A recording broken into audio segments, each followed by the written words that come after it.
Hey guys, welcome back. So this is going to be kind of an odd video. We had some bad surprises. So this pan has been leaking forever, and we finally got around to changing the gasket. So pulled the pan off. Everything looked normal. Where's the pan? Here, I'll show you real quick. Here's the pan. I just let it drain. So you can see there's a little bit of like black residue. That's kind of normal on a transmission. It's like clutch material, basically, like real fine powders of it. So there's something in there, but there wasn't much. And I haven't cleaned this yet. This is just as it came off the car. So it's pretty clean. All right, so remember how clean that is. So we pulled the filter off. It bolts up there as well. And I wasn't even going to pull it, but I thought I should just to clean it out, just to be kind of extra thorough. So let me show you what that looked like. This is what came out of the filter. All this metal. I'll zoom in some. So there's your bolts for reference. Look at all this metal. There's some bigger pieces right here. Some of those big ones in the center there measure 1/4 of an inch in length. And all of those were inside the filter. So basically, if you kind of look down the filter towards the end there, you can see there's like these little hairs or something. That's where most of the metal was.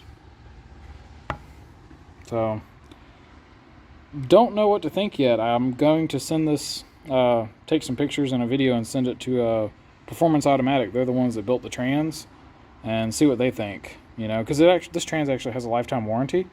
So I may have to send it back and get it rebuilt. I have no clue. It's kind of strange. So there's also rust. So with this magnet, there's little chunks of steel that, you know, like have rusted that were also in the filter. So it sure seems like multiple things, you know, like how could there even be rust? It's covered in oil. There's nothing should rust. Even if there's steel chunks coming out for any reason, they should still be clean and shiny because they're all soaked in oil. They shouldn't rust. That's so weird that there's rust. And then all this metal, a lot of it's like, there's no fine metal. That's what's so strange. You know, I would expect to see a bunch of fine metal, and there isn't. It's all pieces. Like discrete little, it almost looks like machining chips. I know there's no reason that should be the case, but it almost looks like this was like CNC machined, and this is just a bunch of chips. Really weird. And then a few little strings that I can't explain. But yeah, this is, you know, we'll see what they say. I kind of doubt. My buddy jokingly texted me, just slap another filter on it and send it. Maybe that's what the transmission company says too, but my guess is that I'm going to have to pull the trans and send it back and go through it, find out if they see anything. And another friend of mine, he mentioned maybe the torque converter could have done this. I don't completely buy that, because supposedly one of my friends says that these little fibers are from clutch material. Like, it's hard to get them on video, but they're like these little hairs. Let's see. Here's a pick. You see this right here? These little hairs poking up? Yeah, like right there. Yeah, it doesn't focus. But anyway, you can see like a bunch of them right there. So apparently he thinks that's clutch material, something from the clutches. I don't really know. But I can't imagine anything in the converter has fibers, because this is just an 8-inch race converter. And it was brand new when it went on the trans. So yeah, I don't know. Maybe that's from clutch material, but what about the aluminum? Or presumably aluminum. It's weird. So, I'm going to be doing some failure diagnosis, and we'll see what happens. But I'm guessing we're going to have to pull this trans and send it back. I'm not sure on the converter. I guess I don't know if you can clean those without taking them apart, or if I need to send that somewhere and get it serviced. So, we'll see. But, yeah, here's the unexpected update on the transmission. Hey guys, welcome back. Well, I got an update. I called the Performance Automatic. They're the company that built this transmission. And I got him on the phone, got him to pull up my email and look at the pictures I sent him. And as soon as he saw it, he's like, yep, something's wrong. I needed to pull the trans and send it to him. So that's what we're going to do. They only talked to the guy for a few minutes, but basically he said, you know, it could be something in the trans. He said it also could have been the converter, something in it broke. So I'm going to pull the converter and send that to the FTI. They're the ones, I think that's who they recommended. But anyway, FTI built the converter. Talked to them. They said, yeah, maybe. We'll check it. So gonna be mailing that sucker to FTI. And so basically the plan tonight is we're going to pull this transmission. Hopefully this only takes like an hour. Maybe, I guess we'll see how easy this thing is to pull. I'll do a little timer and find out. But yeah, basically they thought it was, you know, it could be the trans, could be the converter. He was actually saying 50-50 on which one it was.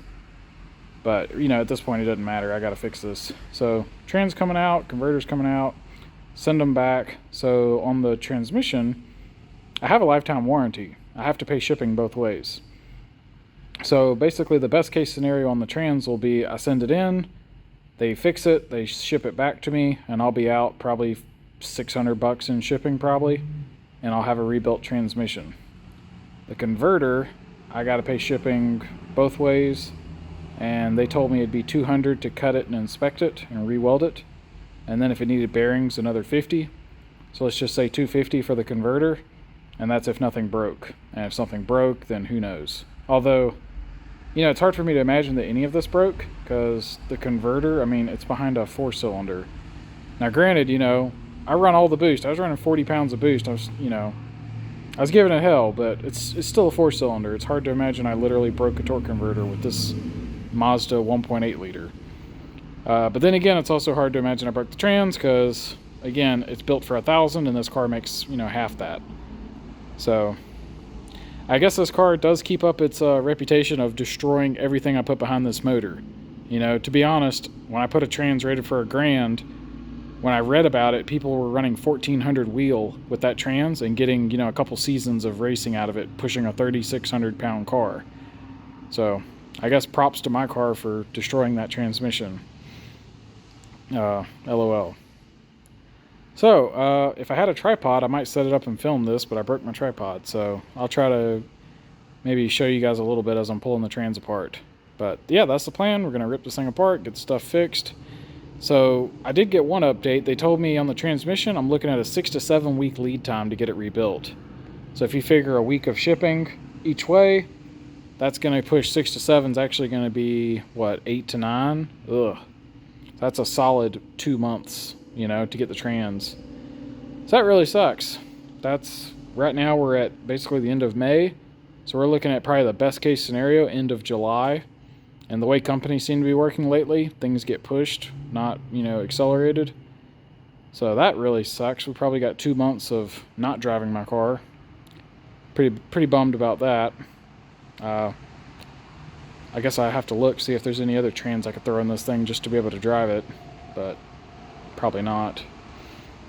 So anyway, actually, man, I gotta look into that, see if there's any way to do that.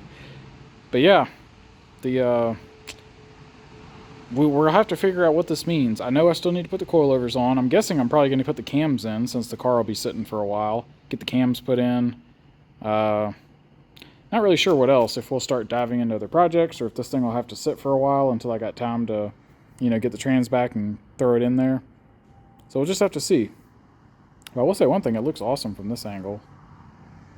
But yeah, that's kind of the update. So about to get this trans pulled out of here. Alright, well, we skipped a couple steps in the video, but here we go. Got the transmission out.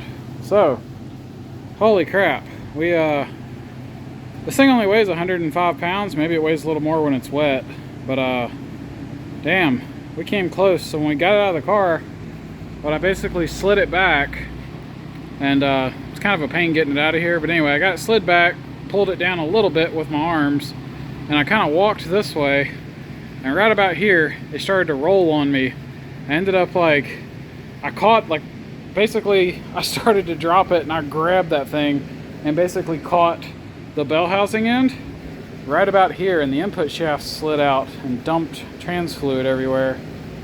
Oh, luckily I didn't drop the whole thing, but man, I gotta start working out again. Little bitch arms, I guess. I used to be stronger. But anyway, got the trans out, threw it up on the bench. Then we pulled the converter. So the converter's got these 6 bolts. And I forget, I think these are either 3/8 or possibly 7/16 fine thread. They're a weird size. But we had problems with these coming out in the past, and when I googled it, someone said you basically torque these, you drowned them in red Loctite, and you torque them until they just about yield, and that's what we ended up doing. But luckily they were all tight, so that's cool. We may replace those bolts, since I know I torqued them a lot last time. But so yeah, trans is out. There's the converter. So let me show you what we did. So I drained the converter. It's still kind of dripping right here, but I threw a nice clean little white mat in here, whatever these are, these oil absorbent things. So I didn't really see any metal. I mean, I don't think so. There might be like a couple tiny specks, but I didn't really see anything coming out of the converter. So I'm looking now, I can see a couple of super tiny specks, but that could have just been from circulating. So we'll let that kind of drain, and we'll see if we if there's actually anything in there. Now you can see there just a couple shiny things. Some of that's reflections though, and not actually metal. Yeah, see what I mean? So yeah, we'll see what happens.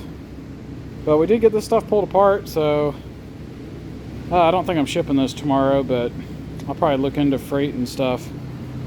Yeah, whenever this thing started to fall, look at this. Fucking pissed oil all over my leg and my shoes. See, my shoes are different colors. So that's awesome. Probably need new shoes now. So yeah, definitely adding a transmission jack or whatever they're called to the list of things to buy, because manhandling a transmission sucks. But there she is. We'll keep y'all updated. Y'all take it easy. Oh yeah, one other thing. I think we said we could have this out in an hour. So it's been 2 hours since I started my last video, so just under 2 hours to get it to this point. This is working by myself. So we did hit a few snags. For one, I just haven't pulled this thing in a while, so I couldn't remember everything. But one of the worst that we hit, and this is my fault, but I built this cross member right there that bolts the transmission into the car. Well, we don't have captive nuts. So basically, from this side, you can see the holes drilled here. There were bolts going through. Well, there were nuts on the back side, which are underneath the carpet of the interior. So yeah, when I did that, I remember thinking like, oh, I should weld these, but it's inside the interior and it's a pain. So I just bolted it in, and now we paid the price. When we tried to pull this, I had to go in and pull the seats, pull the carpet, whatever else, I don't know, but it sucked. That probably wasted half an hour just getting these bolts out. So since we're gonna have it out for a while, we may go ahead and fix that, because that is pretty annoying, and that'll probably save 30 minutes every time we pull the trans, and save a little time when we put it back in. But yeah, that's probably the worst hiccup. Other than that, it went pretty straightforward. Tell you what, you gotta love this. Look how clean and dry this is. I did the pan in this car a few years ago when I changed bearings. I actually changed the bearings while the motor was in the car. And like you can see, it's just dry. Like that's where your rear main seal is. All looking good, nice and clean. This whole pan under here, it's actually dirtier on the outside than it is on the inside. So that's just from the transmission leaking. Yeah, you can see, nice and clean. So we do know how to seal stuff. But anyway, that's all I got. I guess pulling it went okay, other than damn near dropping the thing. It was pretty uneventful. All right, y'all take it easy.